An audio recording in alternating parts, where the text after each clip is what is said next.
bwiza mbere yuko wenda tuzijyamo deep se urazemera ni ukuvuga ngo ahubwo interpretation niye ishobora kubitandukanye za kubitandukanye cyane kubera yuko umuntu ashobora kwitwaza ngo waremewe kuba mu muryango w'Imana akakubwira ngo ni icyumba cy'amasengero niho rwose tuba turi kuvuga Imana hano ntabwo turi kuvuga Imana mu buryo bwa bundi abantu banayobyirwamo cyane exactement ariko turi kuyivuga mu buryo ahubwo bumura umuryango w'Imana ibyo rero nziyo nabone kizarangira nyine nta kigenda cyacyo ariko ikibabaje ikiteye agahinda kinababaje mu buzima si urupfu kuko nkuko tubivuga ahubwo ni ubuzima budafite icyerekezo urumva nk'iryo jambo benshi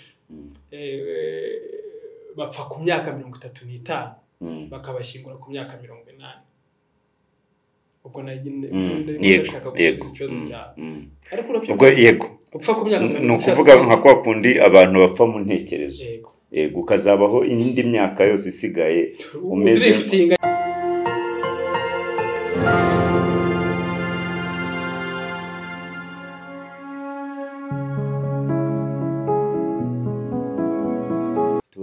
ikaze inshuti bakunzi ba Imena TV twizera yuko mumeze mbabarire mumeze neza aho muri hirya no hino mu gihugu ndetse nabo bari hanze y'igihugu ariko mukurikira Imena cyangwa se muri Imena turabasuhuje cyane twizera yuko ibyo muri gukora byose Uwiteka yabihaye umugisha Menta Silve wayikaze urakoze cyane umeze utese meze neza wa kabiri wawutangiye neza yego Imana ishimwe cyane ubu ni wa kabiri kuwa gatatu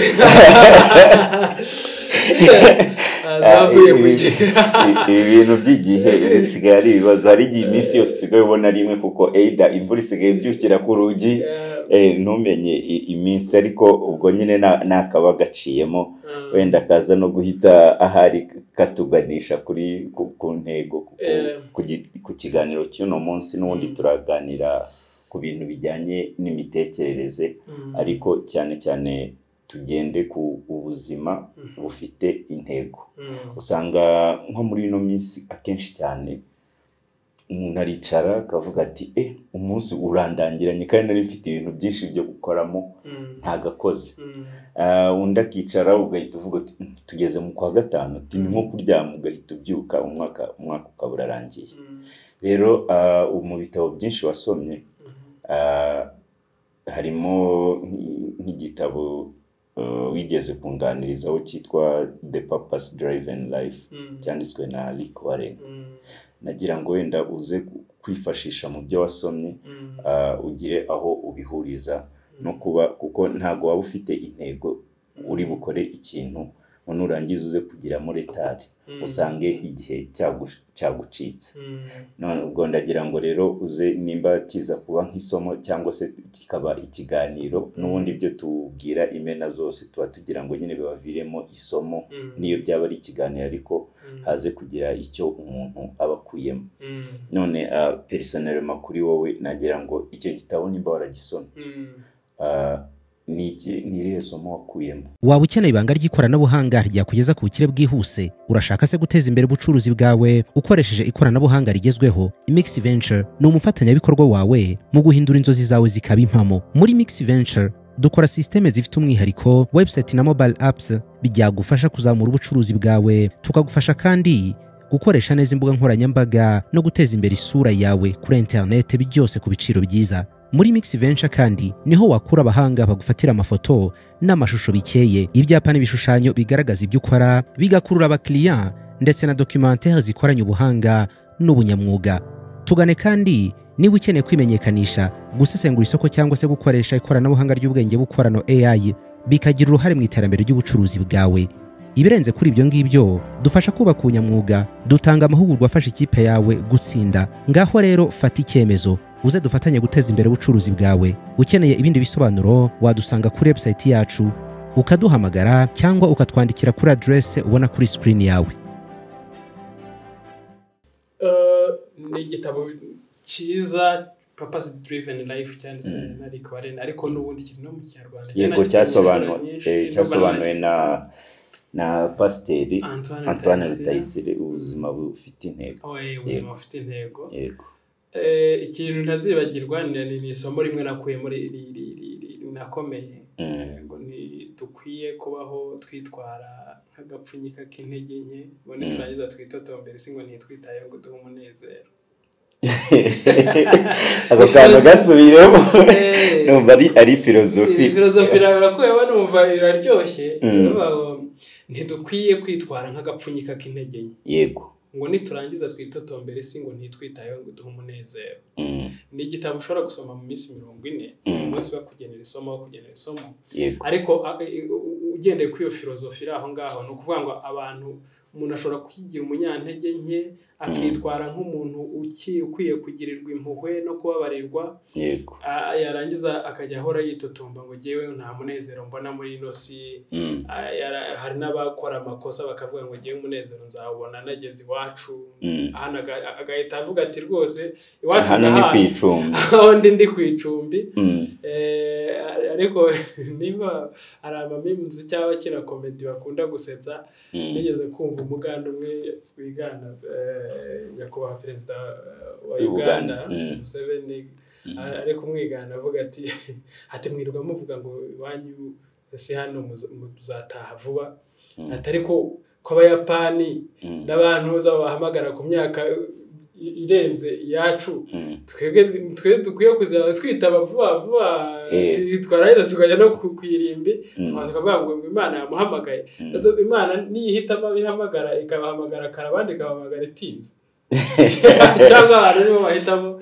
Ibyo bigahita binyibutsa igitabo nanone cyitwa Ikigai cyanditswe ku muco w'Abayapani. Ni agace k'Abayapani baramba cyane kurusha abandi ku isi. Buriya muri Aziya bari mu bantu baramba cyane ku isi, ugasanga bamara imyaka 100. Abo rero bose babonye intego y'ubuzima bwabo, aricyo twakita aricyo bita Ikigai. Babonye intego y'ubuzima bwabo. Iyo ubayeho rero ubuzima bwawe bufite intego, byanze bikunze purpose driven life iragufasha, cyangwa se ubwo iyo ntego ishobora gutuma uramuka, igatuma wishima, igatuma ukora, igatuma ugera ku bintu byinshi. Turaza no kubibona n'uburyo umuntu ashobora kugera mu muhamagaro. Yego, harimo amasomo 5 cyangwa se nk'ibihe 5 by'ingenzi byihariye. Ndaza kubigarukaho nuko nagira ngo mbanze nkubaze nkawe personnellement, ni yihe ntego y'ubuzima bwawe wamenye cyangwa wasobanukiwe neza nyuma yo gusoma?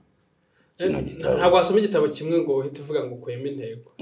Gishobora kugufasha kikagukangura ukumva ko ari ibintu biri ngombwa, ariko usoma ikindi ugasanga none barabivugaho. Nka Ikigai ni ku muco w'Abayapani irabigaragaza.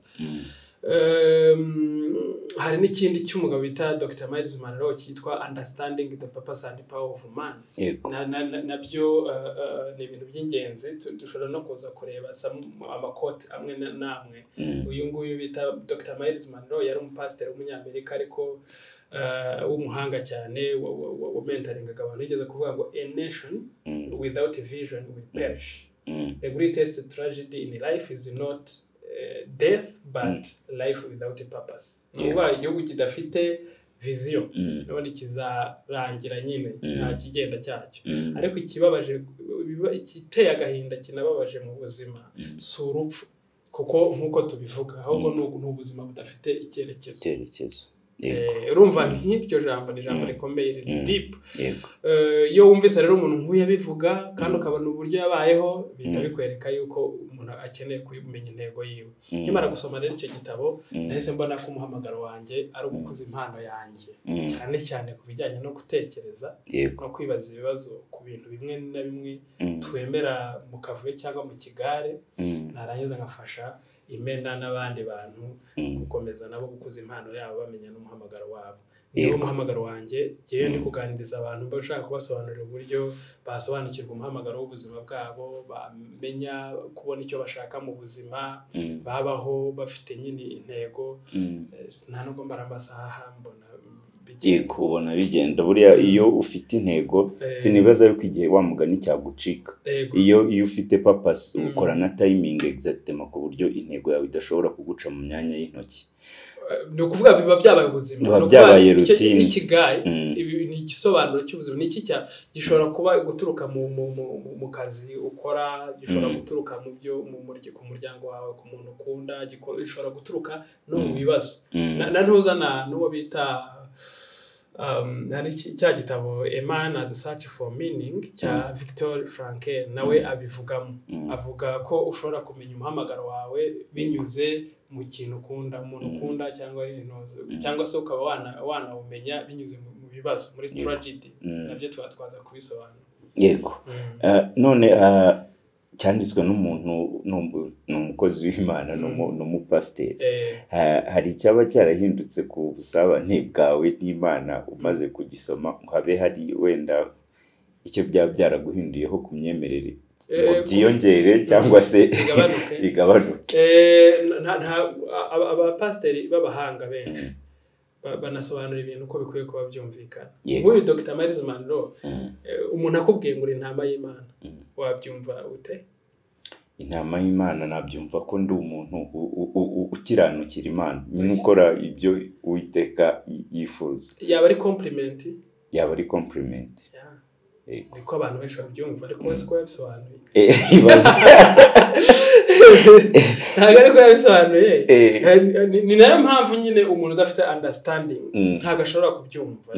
Yewe ubwo ni urugero rumwe nuko hari ahantu bagiye numva basoma bavuga ngo Yezu ntama w'Imana. Exactement, n'abantu ni intama, Yezu n'umushumba mwiza n'ibyo. Ibyo ngibyo we kuntu yabisobanuye, reka uhita wumva ukuntu ibyo. Yaravuze ati Yezu ajya kuvuga ngo abantu ni intama, akaba umushumba, ntabwo yashakaga kuvuga yuko ari intama, kuko intama niyo nyamaswa ya fake cyangwa se dumbest animal ku isi. Ni dumb. Urumva yo intama y'ikintu kiyirukankanye, kuzi ko yigisize ihindukira ikajya gusubira inyuma ikajya kureba icyari kiyirukankanye. Intama ni izindi nyamaswa zishobora kwica ntitake ngo inaburire na ngenzi zazo, irinda ipfa iniha gusa n'igitaka.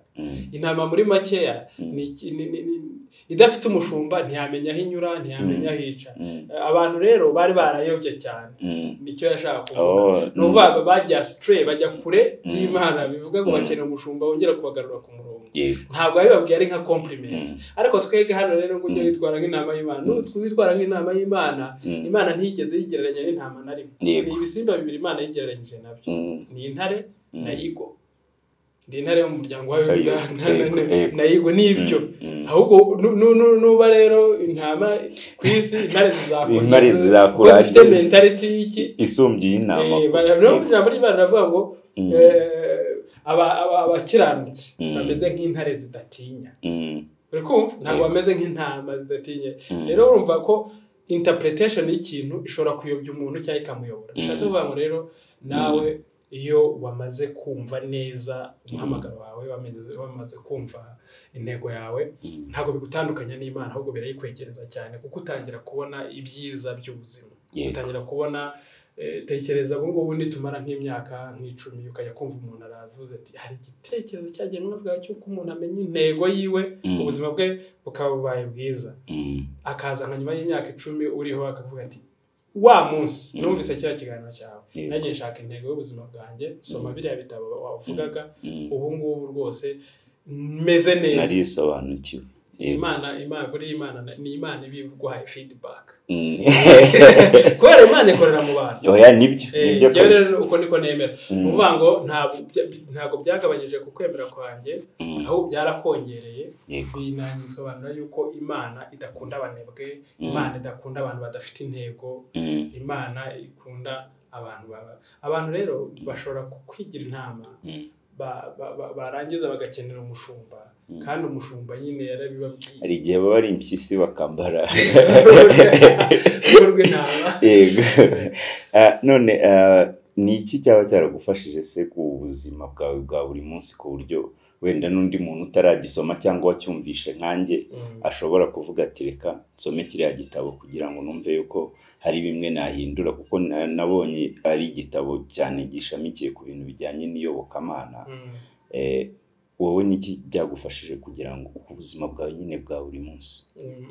Urumva ikintu cya mbere byamfashije nuko ubundi wumvise ikintu inshuro zirenze kandi ukibwirwa n'abantu batandukanye bakakivuga mu buryo butandukanye byanze bikunze uhita ugikonfirma buriya bafashe n'ikinyoma baguma bakikubwira nawe ukemera kugomeza icyumva ushita ukaba wakemeye nk'ukuri ku buryo undi muntu aje akavuga ikinyuranye nacyo dufate nk'urugero ngiye gufata urugero rukora ku marangamutima ya bamwe ariko bihangane niyo rero yego ukuri buri gihe ugiye nk'ariya twagiye gusenga mu ruhango rwose hari igihe ngera gutya nkajya kwisengera mu ruhango najyaga njyayo n'ubu najyayo kuko bituma ushobora kuba wagirana ubusabane n'Imana kandi ibyo nta n'uwo mbishishikariza kubijyamo buri wese n'amahitamo yiwe warangiza ukabwira bari abantu bari hariya ukavuga ati iriya foto ubona bari kugira ntabwo ari Yesu yewe hariya bakugirana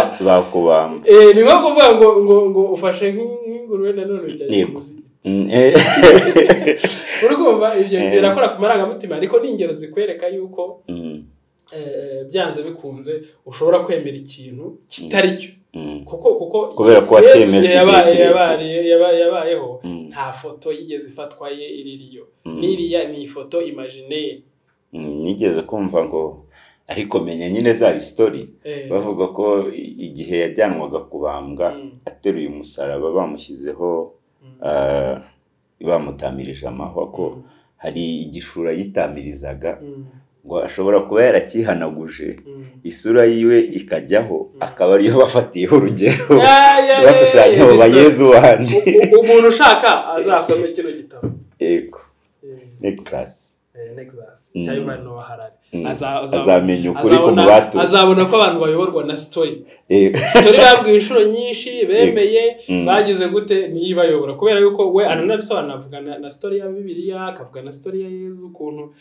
rwose yari umuntu usanzwe n'iki ariko ntihagire umuntu baragorora ni ibyo avuga muri iki gitabo wumva agira azagisomeho rero tugarutse ku kibazo warubajije ni ukuvuga ngo ni byiza ko njyewe nakumva kuri icyo gitabo nkasoma n'ikindi byarangiza bikambwira aho kugira intego mu buzima ikigayi abaramba baba bafite intego mu buzima abishimye abaseka nk'ubu Imana ije hari akantu bigeze kwigisha numva umuntu akigishije mu buryo buri bwo aravuga ngo ubundi nk'ubu Imana itubwiye ngo mu minota 3 ndaba bagezeho ati mwakora iki cyangwa se wenda tubiwe kugira 3 tuyigire wenda nk'amasaha nk'abiri cyangwa 3 tumwakora iki bamwe bavuga ati nakirukanka nkajya gusaba imbabazi runaka undi kavuga ati jewe nakirukanka nkajya gusezera abo mu rugo buri wese ahita avuga hafite atashema cyangwa hatekereza hari ikibazo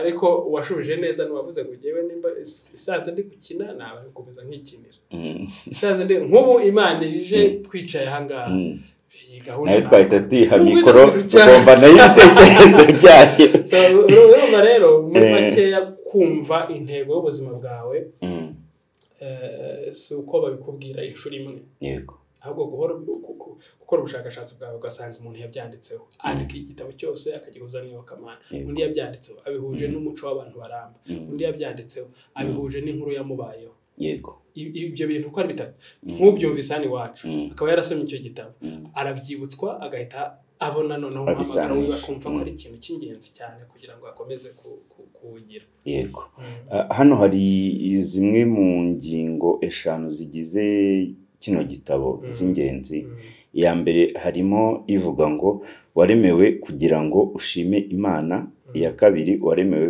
kuba mu muryango w'Imana iya gatatu ikagira iti waremewe ngo ube nk'isabato ya Kristo iya kane ikavuga ngo waremwe ngo ukorera Imana iya gatanu ikavuga ngo waremwe ngo uharanire ubutumwa bwiza mbere yuko wenda tuzijyamo indipuse urazemera ni ukuvuga ngo ahubwo interpretation niyo ishobora kubitandukanya za kubitandukanya cyane kubera yuko umuntu ashobora kwitwaza ngo waremewe kuba mu muryango w'Imana akakubwira ngo ni icyumba cy'amasengero niho rwose tuba turi kuvuga Imana. Hano ntabwo turi kuvuga Imana mu buryo bwa bundi abantu banayobywamo cyane. Exactement. Ariko turi kuyivuga mu buryo ahubwo bumwura umuryango w'Imana. Ibyo rero n'Imana n'ukwemera biterwa na interpretation umuntu yabihaye. Reka nguhe urugero, nkwereke nka interpretation yo igoye. Nko muntu uza muri Bibiliya mu ntangiriro igice cya 26 kugeza ku gice cya 28, hari ahantu bavuga ngo tureme umuntu ase natwe mu ishusho yacu, bareba Imana iri umuntu mu ishusho yayo, noneho imuha ngo mugende mwororoke mugenge isi mube nk'umusenyi wo ku nyanja. Hari ababyiinterpreta nabi akabyara nk'abana 10 atazashobora kuba afite kurera cyangwa na babiri. Noneho ntuza Dr. Miles Monroe we ukuntu yinterpreta ibyo bintu yavuze ko ari principe ya business. Ati Imana yagwaye kurema mu mbago zawe, aho wishikiye mu mbago zawe no kuva mu isi wemerewe kurema. Niyo mpamvu umuntu ashobora gutekereza business akavuga ati ngiye gukora wenda telefone ya Apple n'urugero. Icyo gihe ni igitekerezo nk'uko Imana yatekereje ngo rema. Noneho yakiremye yarangiza akagiha brand. Yamaze kwiha brand, iyo Apple yihaye brand, yarangije ayikwirakwiza isi hose, ku isi hose. Ibyo byo nibyo niko kurema we niko abyita. Mu gihe twege tuzi ko ari mu gitanda kujya kubyara benshi. Sera by'interpreta gutya. Yego cyane kubera n'amadini ari amadini amwe namwe aba atanagendera cyane nyine nko kuri gahunda za leta. Nimba leta ivuga ngo mubyare bake mushoboye kurera, wenda ikavuga iti minimum dushyizeho 3 kugira ngo byibuze abo ngabo babe nk'urufatiro. Wowe ukavuga uti oya Imana yaravuze ko tugomba kubyara tukororoka nk'umusenyi. No kuvuga ngo ubundi mugende mugenge isi ubigenzuye mu bubasha bw'abantu. Usanga imiryango yavutsemo abana benshi ari igenga isi, cyangwa amakampani yaturutse mu bitekerezo by'abantu niyashobora no gushyiraho niyagenga isi ashobora no kwihindura imikorere yayo. Yego. Twari tugeze hano kuri zino ngingo 5. Nagira ngo nkubaze wenda ngendeye nko ku ngingo ya 4 havuga ko waremewe ngo ukorere Imana. Hari abantu hano biragaruka n'ubundi ku mitekerereze. Utekereza ko impano zawe zishobora gukoreshwa mu murimo w'Imana gute? Uko nguko urimo uragaragaza impano zawe. Ndimo ndafasha abantu kugira ngo babashe kumenya umuhamagaro wabo, bamenye ko bagomba kubaho ubuzima bufite intego, kubera yuko hari benshi bapfuye mungana, hari abatafite. Rero buri gihe cyaryo cyose kiyongereye ku gihe cyawe ni igihe Imana birimo kubwira ngo uzuza umuhamagaro wawe. Niyo mpamvu icyo ngukeneyemo. Wowe kubera icyo bitekereza gutyo ko inshingano yawe se ari ugusakaza cyangwa se kubwira abantu nyine ubutumwa bwiza unakangura n'umuhamagaro yabo? Impamvu mbyumva gutyo ni ukubera yuko Imana indimo. Ntabwo Imana ishyirwamo n'igitutu cy'undi muntu. Yego. Sibyo se? Ni ukuvuga ngo yo nicaye ngatuza ngatekereza nkumva ijwi riri ndimo imbere n'icyo rimbwira. Ni Imana tuba turimo tuvugana. Yego. Yo igihe cyaryo cyose riri kumbwira ibintu biri positive cyangwa biri byiza byafasha abandi, kandi nanjye byatuma ngira imitekerereze mizima, bigatuma nishima, bigatuma mbaho nezerewe, kandi n'undi nkikije uwo ari we wese akabaho anezerewe biturutse kuri iryo jwi numviye ry'imbere. Yego. None rero ni nk'iki wenda tugana ku musozo, kuko kino gitabo kiri interese, nanjye nzafata umwanya ngisome. Ariko njye abantu ntibabyumve nabi, njye ubuzima bwanjye bufite intego, n'umuhamagaro wanjye nanjye niyo mba ndi gukora nk'uko uwo bivuga. Niki abantu rero bagakwiye gukora kugira ngo ya ntego yiwe afite ihwane n'igihe cye, ntazajye yicara buri gihe ashigagurika avuga ngo nari kuba nabaye nagakoze ibi ngibi none igihe cyanjyanye. Mbese habeho balance ya purpose na timing. Ego. Ni ukuvuga icyo kibazo n'ubuzima bwose uzanye ukabishyira hano ku meza ngo tuvuge. Ariko reka tugerageze. Abantu bigira muri history cyangwa se mu mateka y'abarabaye ku bandi. Yego. Hari umugabo witwa Jack Ma ni umushinwa ni nawe umushoramari ubasha kuvuga cyane wa nyiri Alibaba buriya ahubwo mperuka kumva hari ukuntu ibyo ni ibindi nanjye numva gutyo ariko mu gihe yavugaga yavuze aravuga ngo struggle yaciyemo kugira ngo abashe gutangiza Alibaba byasabye ko yakoze ama application muri KFC ashaka kujya gukora nk'umuseriveri yo bandika ari 24 bafata we now I mean rejecting we wa 24 bafata 23 ya applying muri kaminuza ntibamufata mbega ahantu henshi yagiye akora za application byanga hari abantu babona ubuzima ibyo batangiye gutekereza gukora cyangwa bumva byakabaye bibabera byiza ko kanya Imana idahita ibaha ariko yo ushaka kumvishwa iri kuri mo imbere ari nayo Imana nyine mubasha kuvugana igihe uri gutekereza ibintu byiza icyo gihe hari igihe ibigusunika kugira ngo wongere utekereze ubundi ibintu bikubaho mu buzima ntabwo bikubaho hazard hari n'igitabo cyitwa Alchemist nacyo kivuga ku rugendo rw'umuntu hari n'ikindi cyitwa n'ibitabo byinshi bishobora kuvuga ku kugira intego hari n'icyo bita A Monk Who Sold His Ferrari cya Robin Sharma nawe ni nawe wanditse 5am Club aza kuvugamo ikintu kimwe kivuga ngo abantu benshi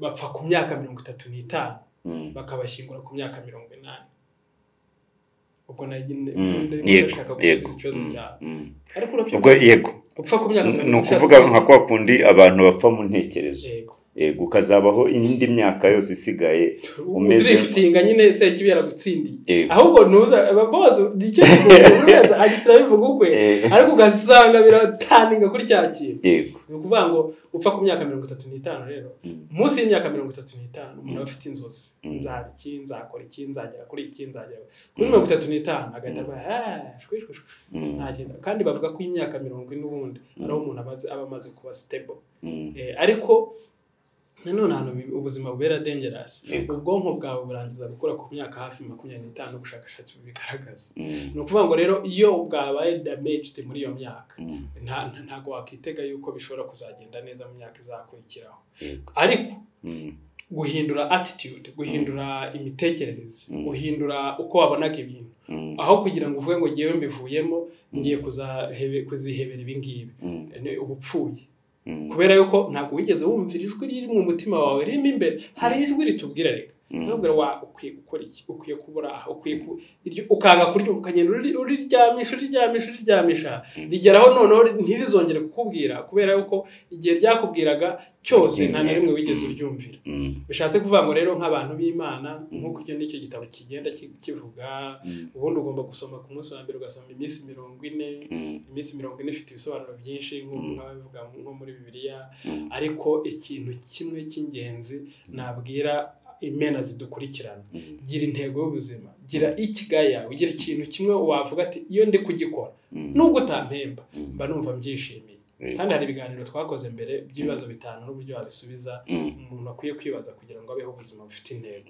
turanateganya no gukora program ya mentorship kugira ngo tubashe gufasha abantu kumenya umuhamagaro wabo mu buryo buri systematic ikintu rero navuga ngarutse kuri ya story nari mbabwiye nyuma yo kumwimakaze aho hose yagiye akora as application byarangiye afashe icyemezo cyo kujya kwikorera ariko urabona niyo resulta nziza ni nawe yavugaga ngo profit is better than wage no kuvuga ngo inyungu ni nziza kuruta umushahara ariko urumva yari yaragiye ashakisha akazi arakabura ni ukuvuga ngo rero ibibazo byose waburimo bibigira urwitwazo rwo kudashaka kumvira ijwi rikurimo imbere ibisubizo byose waburimo bibigira urwitwazo mu gihe ijwi riri imbere yawe riri kunyuranya n'ibyo urimo nubwo waba bifitemo inyungu z'aka kanya kuko ubwo bupfuye muri iyo myaka yawe bakazagushyingura warapfuye kera hari umugabo bita Jim Rohn yaravuze ngo aho kugira ngo ushyire muri kona nkabaho ibyumpa byose ushaka byose ugahita ubimpereza ngo mbeho imyaka 100 nahitamo kubaho 25 ariko full of adventure muri make aho kugira ngo mubeho ubuzima muhatiwe n'ubuzima cyangwa se n'abandi mugerageze mwumve ijwi ribarimo niho muzagira ku byishimo byisesuye munategura n'inzira zabageza mu ijuru kandi uzaba uri no proud yo gusubiza uvuga ati ngewe numvise ryajwi ryawe ya infinite intelligence bwa bwenge butagira umupaka bwa buhanga bwo kugeza ku buhanga bw'ikimene narabwumvise ndabukurikira dore niyo mpamvu nsize no murage mwisi. Yego reka ngushimire cyane twebwe intego yacu tuzajya twigisha abantu ariko n'ubundi kwigisha n'ubundi hari aho biba bihuriye n'Imana ko akenshi cyane ujya ugaruka ku ijuru. Ni na byiza rero yuko tuba tugomba gukebura abantu n'imitekerereze yabo nanone tukabibutsa ku nzira ishobora kubaganisha mu ijuru kugira ngo bazahure n'Imana bavuge ngo ya mpano yanjye imena yarankebuye nanjye mbimena nyungukiramo none dore ubu turahuye nkuko ukunda kubivuga. Kangushimire rero ku kiganiro n'ubusobanuro uduhaye ku gitabo cy'ubuzima bufite intego. Nizeye yuko usoza ino namutanze hari abantu bamwe ushobora kuzagiraho ingaruka nziza ariko no muri Bibiliya haranditse ngo abinangira hari n'abantu bumva ariko bakinangira. Ubwo rero ntabwo twabacyaha ariko abafite ibitekerezo cyangwa se n'inyunganizi baza kutwandikira bakatubwira uburyo cyangwa se icyo bakuye muri kino kiganiro cyacu. Ugikunze agakora share, uje ari uwa mbere akaba yakunze kubimena imwe muri twe agakora subscribe ndetse ugakanda kuri notification kugira ngo iyo nzogera igivuga ibiganiro nk'ibi ngibi by'inyurabwenge dupostinga umunsi ku wundi bijye bibagereraho igihe. Kangushimire cyane rero Mentor Sylvain ku mwanya mwiza waduhaye. Nshimire na Mutuzo wadufashije ku majwi ndetse n'amashusho. Turagiza imena zacu Uwiteka azigirire neza uyu munsi. Mwakoze cyane.